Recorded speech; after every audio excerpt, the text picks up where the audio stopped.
Hey loves, I hope you're doing well. So today we're going to talk about love languages. Okay, we're going to talk about something that's quite romantic. Yeah. So today I'm going to talk about this book, which is the 5 love languages, the secrets of a love that lasts. So I bought this book a long time ago. I think I bought it in 2014, something like that.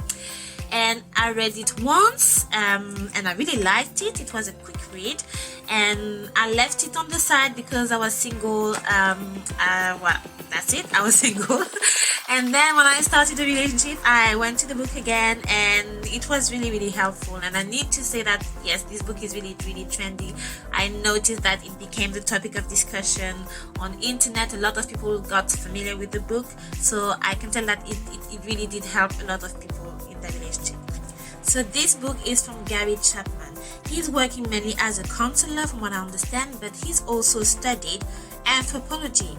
So what is anthropology? Anthropology basically is the study of humans. So he studied how humans interact and how humans live. This is basically also understanding how humans function as individual and as a society. So I think that the fact that he studies anthropology was really helpful, and it really make him legitimate to talk about love and relationship.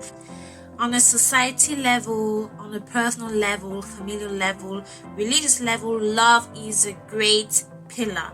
Love is really important. This is the cement of society.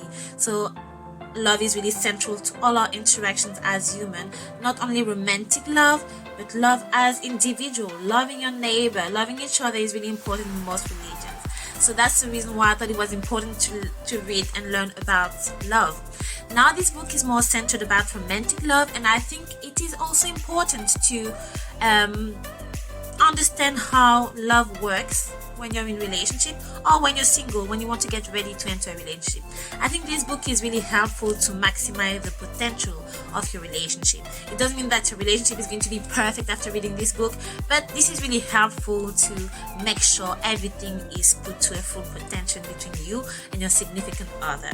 Another reason for me to read this book is I was really interested by the fact that he has been able to identify 5 emotional love languages, and I was curious, what is my love languages? So reading this book was really good. So the main information in this book is that to have a successful relationship, you need to make sure that the love tank of your significant other is full. And how do you do that? You just learn their love language. Basically, a language is a form of communication. If, let's say, I speak French is my first language. If I go to speak to someone who speaks, let's say, Korean, I have basically no knowledge of Korean. I speak French, my loved ones speak Korean. We're not going to be able to understand each other, and it might lead to different situations where there is trouble or where there is a bit of confrontation, So miscommunication can be a fuel for argument and disintegration of your relationship. So before we move on to the 5 basic emotional love languages, the author stresses the fact that it's really important to bear in mind that when you meet someone and you feel like you love the person, this is a first stage. So this is very euphoric. You feel like you're in love, you feel like you're losing your reason, you think about the person all the time. You wake up, the person is in your mind, you go to bed, you think about the person, you fantasize a future with this person, you're in love, and basically your brain is a little bit switched off. Yeah, that's true. We've all been there. So when you're in love, you don't really think properly, your reason is a bit out of the way. So usually this doesn't last too long, and basically in the book we learn that studies have concluded that this in love experience, when everything is magic and wonderful and amazing, has an average lifespan of 2 years only. So if you want to spend the rest of your life with the person you love, bear in mind that all this feeling might not always last too long. Well, this is questionable because I personally think that it could last longer, but I haven't studied this topic. I'm not a professional like the author, so this is still questionable. Let me know what you think. Do you think that the in-love period is an average of 2 years, or could it be more? I think it could be more than 2 years. I think it could be even like 3, 4, 5 years, but a lot of my friends don't agree with me. Let me know what you think in the comments.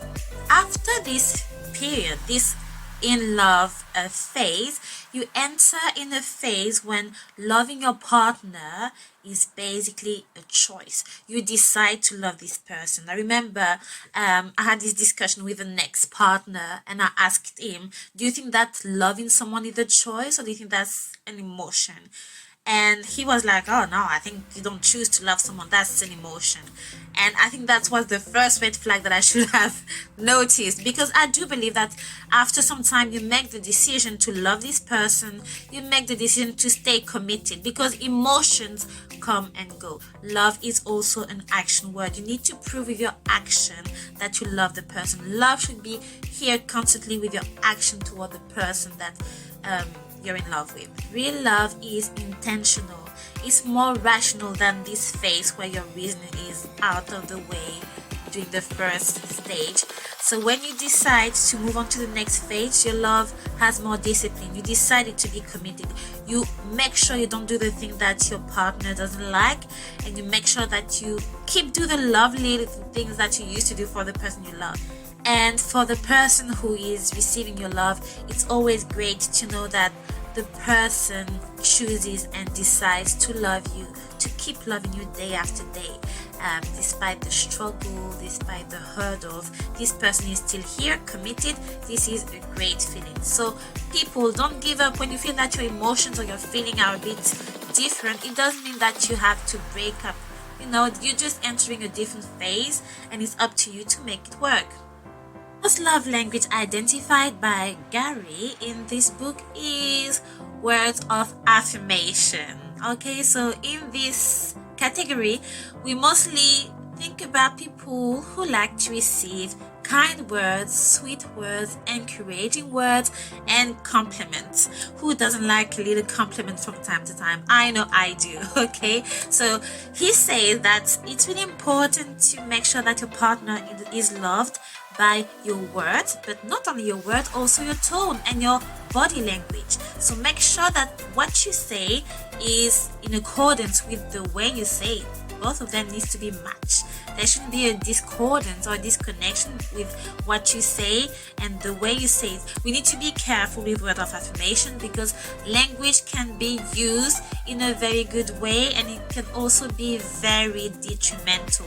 You're not choosing to manipulate your partner to make strange requests and not to threaten or blackmail. Be careful with the way that you're expressing yourself, because you're trying to show love to your partner. You're not trying to hurt your partner. We're talking about love languages, not hurtful not hurtful words or war languages, you know. So this is all about how you communicate your love and your positive emotions toward this person.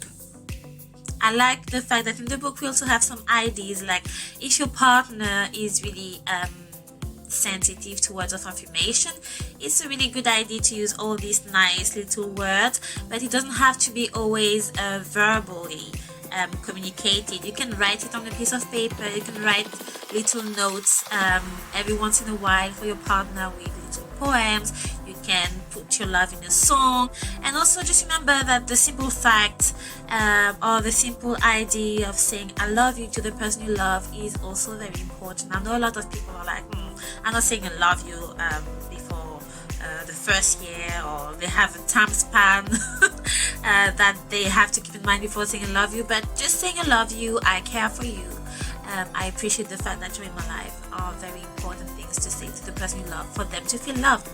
Second love language is quality time. So we have to be careful with quality time, because sometimes you can live with someone, so it doesn't mean that you do have quality time. You can live with someone, but you're just coexisting, you're just cohabitating, and you're just basically tolerating each other. So basically sharing the space with someone else doesn't mean that you're both having quality time. So quality times means that you're spending time with the person you love and you're giving them your full attention. You're being focused on them. You're giving them that sweet, lovely attention.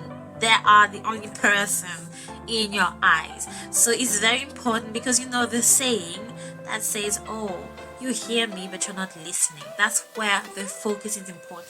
When the person you love is communicating to you always being next to you. Make sure you're paying attention to what they say, their requests, and their body language. This is what the book is saying. Quality time doesn't have to take place in a very fancy place. It could be just at home. The important thing is to make sure that your partner is feeling special. You need to let them know that their presence matters, that you are being together, you are really appreciating of being with the person you love. That's what they want to feel. They really want to feel special. So, very important thing to keep in mind. So in the chapter of quality time, the author makes a reference to two different concepts. The first concept is someone who has a personality of a Dead Sea. Okay, I don't know if you know about the Dead Sea, but yeah, this is the Dead Sea. I'm not going to enter into geographical knowledge now, but basically, a person who has the personality of a Dead Sea is someone who is happy with no communicating about their feelings. Personally, I hate that. I had an ex who was like this. I hated it. So basically, a Dead Sea person is okay with just absorbing information but not giving back about how they feel. Now the second concept is a concept of a babbling brook. I hope I'm saying it properly. A babbling brook. Yeah, that's it. A babbling brook is someone like me who is talkative, someone who is chatty, a bit of a chatterbox, and I guess someone who doesn't struggle to express how they feel and why they feel this way. So the author is saying that if you have a Dead Sea persona and you're with someone which is a babbling brook, this is a good combination. He said that this is a perfect combination. But from personal experience, I had an ex who was definitely displaying the Dead Sea person characteristic. At first it was cool because this person didn't talk a lot, but it was fine to me because I had conversation for days. At some point I got a bit tired of it because I felt like I was doing all the work to make things a bit entertaining, you know, and I feel like he didn't make enough efforts to entertain me as well. But I need to be entertained sometime as well. It should be 50-50. So just because the person you're with is more confident at talking, it doesn't mean that you need to let them do all the work. It's also good to make effort in this matter because it's true. I'm chatty. I like to have fun. I like to entertain conversations with the person that I'm comfortable with, but it doesn't mean that I want to do this all the time. I want you to give back as well. I want to talk about how you feel. For this specific person, they would say that, because I'm a man, and you know, men don't show their emotion. That's how I am. So that's a topic for a different day. But this is important for me to stress it. Just because you're a man doesn't mean that you have to keep your emotions to yourself. Men can be emotional, okay? We are human beings. We all have emotions. So release your emotion, especially if this is someone you have a relationship with, you want to spend your life with this person. You have to learn to open up. This is what we want to make sure the relationship is working. Please keep this in mind. Next love language is language number 3, which is receiving gifts. So for this one, I don't want to hear anyone saying that this is a language for materialistic people. Okay, no. This is just a language that is liked by people who like repetition. Okay, this is just a language that is appreciated by people who like visual forms of love expression. That's it. So basically the author again stresses that when you're using gifts to demonstrate your love, it doesn't have to be expensive. You don't have to buy it. It can be something that you created by yourself and that you give to the person you love. Also, when you're offering your gift, it has to be done with love. You need to show that you've put a lot of thought and effort into gifting the person you love. You don't have to do it every single day. You don't have to do it every week. But, you know, from time to time, who doesn't like to receive a nice gift? Everybody likes it. Obviously, if you're in a relationship with someone who is a bit stingy, someone who doesn't like to spend, someone who is not the spending type, and you love receiving gifts, this is your main love language, it's going to be a bit tricky. So at this stage, there needs to be some compromise. If you have totally different spending habits, you need to come to a common understanding. What's really good is that in the book we learn that receiving gifts is actually the easiest language to learn. So if your partner is someone who is very sensitive to receiving gifts, you're the lucky one, because it's really easy to fulfill their needs if this is their language. And once again, it doesn't have to be expensive, it doesn't have to be something that you buy £1,000, it could be something that you make yourself. Yeah. Act of service is the fourth basic emotional love language. So what does it mean? It means that your partner really appreciate when you do things they would like you to do for them. You're basically giving a helping hand voluntarily. These people like to feel supported. They like to know that you're here to help. With this love language, acts of service, there is this idea of just because you're in a relationship or just because you're in a marriage, it doesn't mean that you have to stop doing all the lovely, nice, cute things you used to do for your loved one before. We need to make sure there is consistency. Being married doesn't mean that you have to stop the chase. It doesn't mean that the person has to be taken for granted.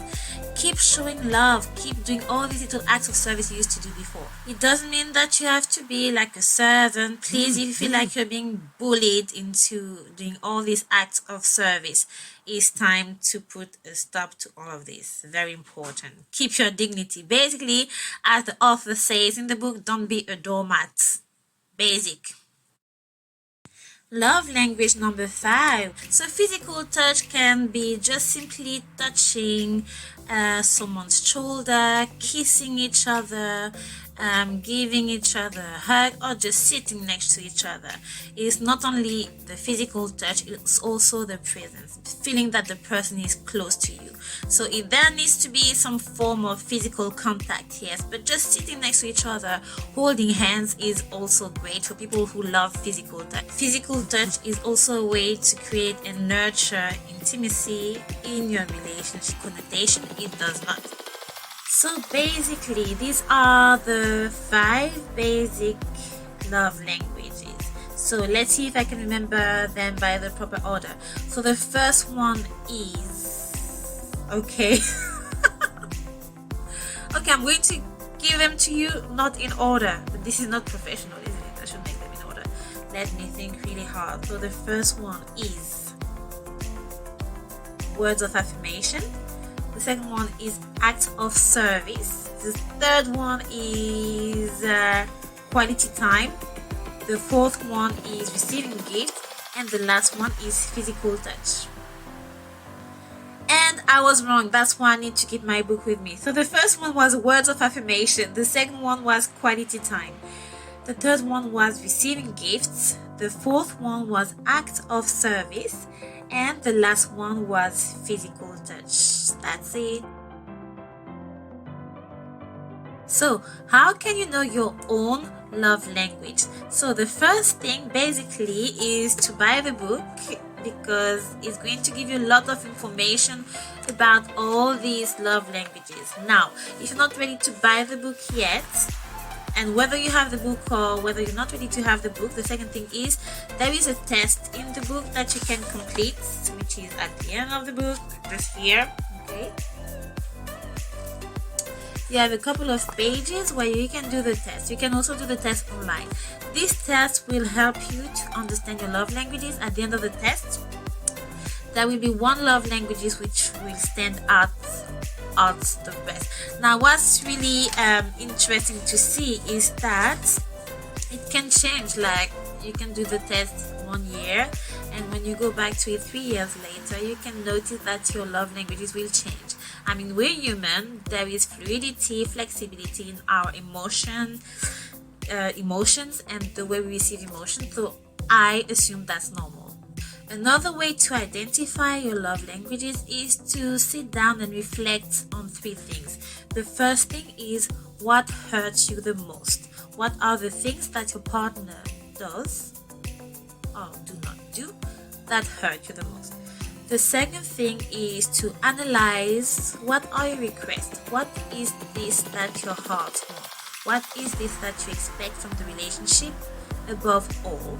And the last thing is more about yourself. It is about thinking about what is the easiest way for you to show love?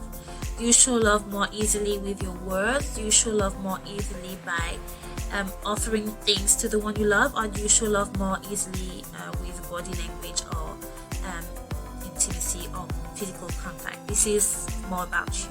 So these are the different ways that you can think about your love language. So I've done the test, obviously I had to do it. So it's really interesting because the first time, well, without doing the test, I had the feeling that my main love language was physical touch. I feel like this is how I love to receive love, and this is how I like to show love.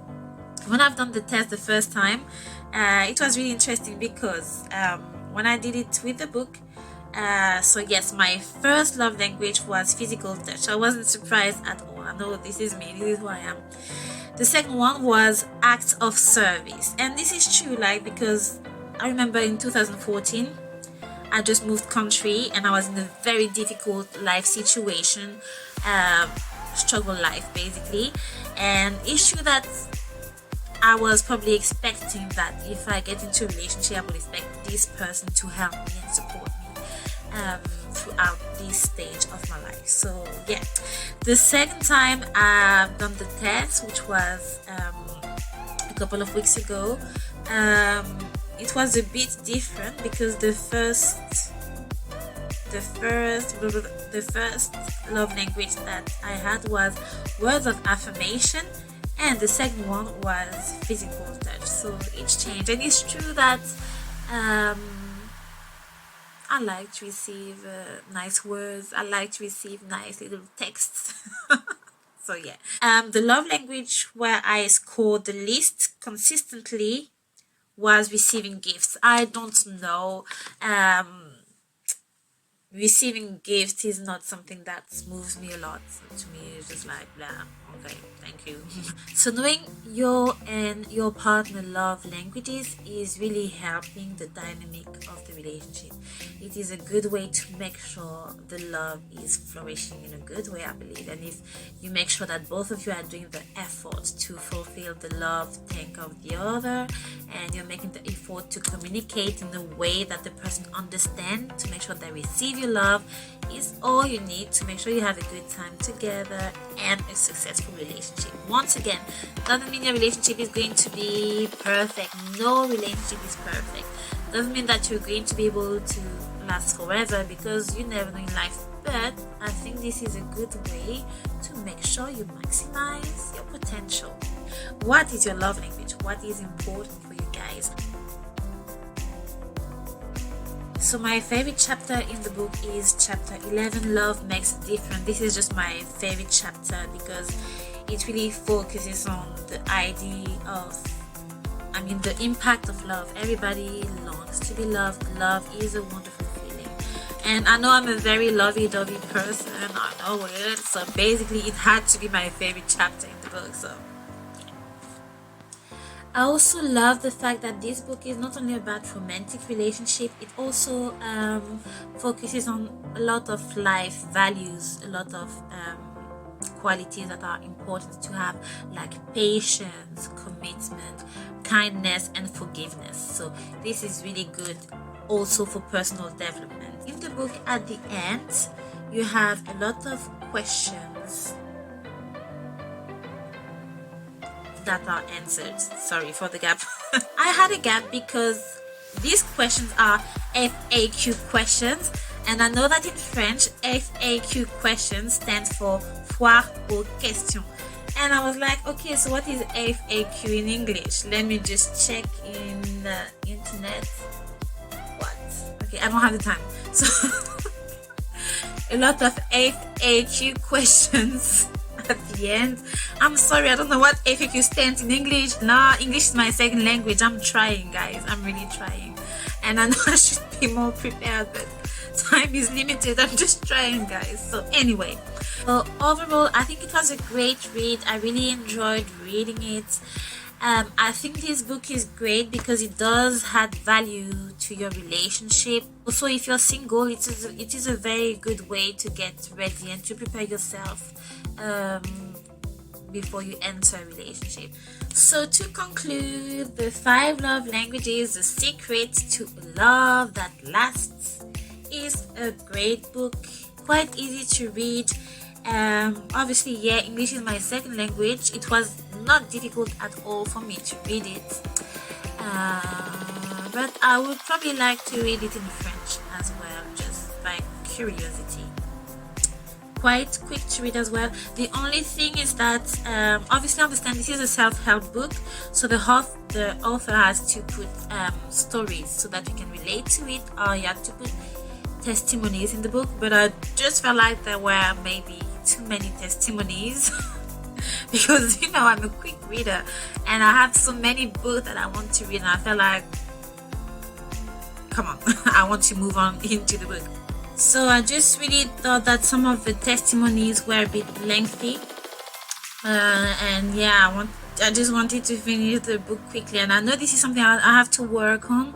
I need to be more patient when I read a book, but I just felt like I wanted to read this one quickly. So quite a nice book to read and a good way to reflect on a relationship, where you want to go with your significant one. I think that if you're starting a relationship, it would be a good idea to read the book, or if you don't have time to read the book all at once, at least do the test so that you know what the other person mainly expects from you.